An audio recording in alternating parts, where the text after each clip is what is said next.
The time has come, Washington Commanders fans. Stay with me until the end of this video for an exclusive analysis of our players' performance in Week 9, and I guarantee it'll be worth it. We'll dive into every detail, every play, and not just celebrate the victories, but also understand where we can improve. This is the kind of analysis we don't see every day. And if you're a true Commanders fan, you know how important it is to closely follow every team move. And before we begin, drop a like on the video. Now fans, hold on to your seats. Washington has a 7-2 record and is already eyeing a potential playoff spot. And more than that, the team is showing consistency. It seems that this time, the journey to the end of the season will be solid and without stumbles. However, with the 2024 trade deadline approaching, our GM Adam Peters needs to evaluate if it's time to be more aggressive and make those behind-the-scenes moves that could give us the final push. Will we see a bold move in the coming days? The future looks promising. But before speculating about trades, let's focus on what really matters, what happened on the field. This Sunday, our Commanders showed grit and maturity. The game ended with a closer score than it could have been, but the team's professionalism and mentality were enough to secure the win. And you know what that shows? That the team hasn't just matured, but also learned how to handle pressure. The team held strong and won masterfully, which fills us with hope. Now, let's talk about who shined and who fell short in Week 9.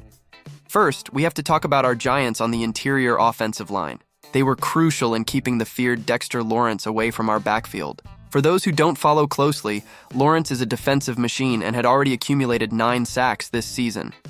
Stopping this guy isn't easy, but our linemen proved up to the task, ensuring the game ran smoothly. And the highlights don't stop there. Tyler Biadasz and Sam Cosmi were shrewd in protection, keeping Lawrence far from any chance to cause problems. Nick Allegretti also deserves credit, fulfilling his role with precision and firmness. This cohesion within the offensive line directly reflects disciplined work under Coach Bobby Johnson's leadership and Cliff Kingsbury's precise blocking schemes. Every player gave their best, and this teamwork was the difference in keeping us ahead. But since nothing's perfect, Percy Butler was an exception in our defense. And here, my friends, comes a warning. Butler's lack of discipline showed up early in the game, compromising some crucial plays. He bid on a Daniel Jones run fake, allowing a long run. Worse, this slip-up opened the door for Jones's first touchdown pass in over 672 days at home. Mistakes like these are costly, and for a team aiming for the playoffs, we need flawless defense. Butler's performance raises a red flag. Against teams that don't threaten a playoff spot, these errors can be overcome. But when we face strong teams, as we likely will in the playoffs, the margin for error needs to be 0. Perhaps it's time to strengthen the secondary before the trade deadline. Butler, for now, needs to focus more and live up to what's expected from a 4th-round pick. Now, a pleasant surprise for all of us, Chris Rodriguez. Initially, all signs pointed to Brian Robinson Jr. being on the field, but a tendon injury changed the scenario. That's when Rodriguez stepped in and stole the show. With a solid performance and a fierce running style, he wore down the Giants' defense and helped maintain control of the game. He rushed for 52 yards on 11 carries, an excellent number for a backup, ensuring the clock worked in our favor. Even as a temporary addition, Rodriguez gave the coaching staff much to think about regarding the future. If Robinson recovers in time, Rodriguez will likely return to the practice squad. But with this performance, he showed he could be an important piece in crucial moments. And for the fans, there's that sense of relief in knowing we have solid options on the roster. The offensive line, running backs, defense, every sector of the team is under the microscope. But what makes us confident is seeing a group that plays with purpose and determination. We still have challenges ahead, and nobody's calling the season won yet.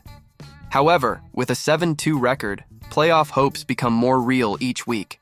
And I know that, just like me, you're eager to see how far this team can go. First, Jeremy Chinn. We know he came from a complicated situation with the Carolina Panthers, but the Washington Commanders bet big on him. And I'll tell you, this bet is starting to show results that nobody expected. Dan Quinn and Adam Peters saw potential in him that, honestly, many of us hadn't seen yet. In the game against the New York Giants, Chinn was all over the field, dominating every play and showing tireless energy. This is exactly what we need to strengthen our defense. Are we seeing the beginning of Chinn's long success story here in Washington? Throughout the first half, Chinn was impeccable. He showed up in the most decisive plays and made perfect reads that disrupted the opposing offense's rhythm. For those watching, It was impossible not to notice his presence, whether in the backfield or deflecting passes. This solid performance is a great response to those who doubted his value. And now, with all this momentum, there's anticipation that he'll continue delivering in upcoming games. By the way, do you think the Commanders should invest in a longer contract for him? Leave your comment below. I want to know your opinion. The one-year contract the Commanders offered Chin has a clear purpose: to give him a chance to prove his worth. This was a smart move by our management after all. No one wants to take risks with a player who still needs to show consistency. And Chin seems determined to silence the critics. Seeing his performance, I'd venture to say he already deserves an extension. If he continues like this, it's hard to imagine the team letting him go. Another name making waves is Dante Fowler Jr., our linebacker who's already showing incredible talent on defense. Since the season's start, Fowler has stood out, and in recent weeks, his game level has been high. He brings something special to our defensive system, offering pressure variations and taking advantage of his chemistry with Frankie Louvu and Bobby Wagner. You know that type of player who shows up in critical moments? Well, Fowler is exactly that guy. What do you think?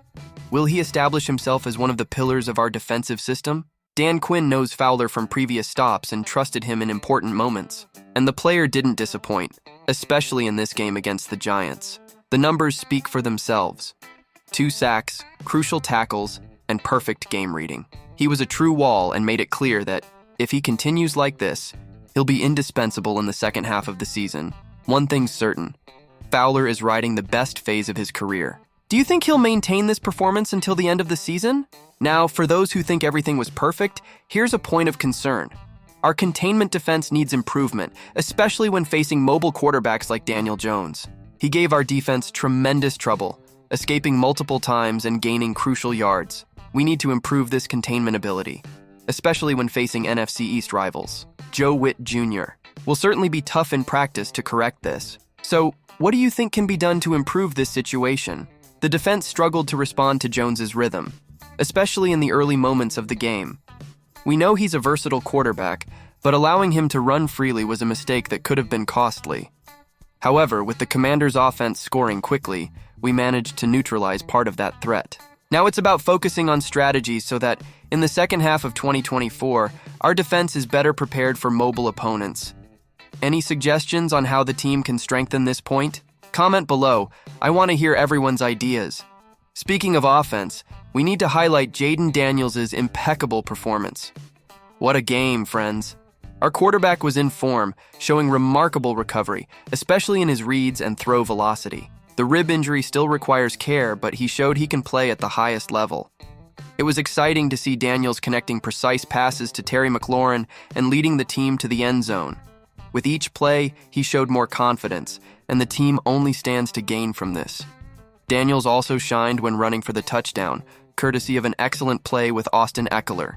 This type of performance is exactly what we need to keep team morale high and the competitive spirit alive in the playoff hunt. And do you think Jaden Daniels can take us even further? The fans want to know, are we looking at the next great Commander's name? To conclude, there's that expectation. With the growing chemistry in the roster and talent emerging in each sector, do the Commanders have what it takes to consolidate a successful season? The performance of players like Jeremy Chin and Dante Fowler Jr. only strengthens the confidence that this team has a promising future. The question is, how much can they maintain this level in upcoming games? Let's continue following closely, cheering, and of course, analyzing everything that happens with our beloved Washington Commanders. And now I ask you, which of these players do you think will be the real difference maker for the Commanders this season? Will Chin establish himself in defense, or will Daniels take over the spotlight on offense?